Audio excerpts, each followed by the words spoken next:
you clearly are very upset about what you see playing out across the country in some of our cities.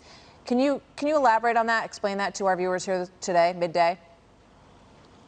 Sure. We have look, at Gingrich 360. We've been getting emails and from people all over the country. We just this morning got one alleging that there were 1,400 dead people voting in Michigan. We've begun checking it. The first 10 people we looked up, in fact, were dead and did vote quite successfully. And so we're now going through the whole list of 1,400. We've had all sorts of strange things happening. From a Georgia perspective, Savannah magically finds 15,000 votes that they had somehow misplaced. I have grave doubt. You can talk all you want to about what they finally did in Philadelphia several days after they had a court order insisting that they do it. But in Fulton County, Georgia, for example, they were blocking people from coming as observers. In some parts of the country, they actually were putting up covers of the windows so you couldn't even look in.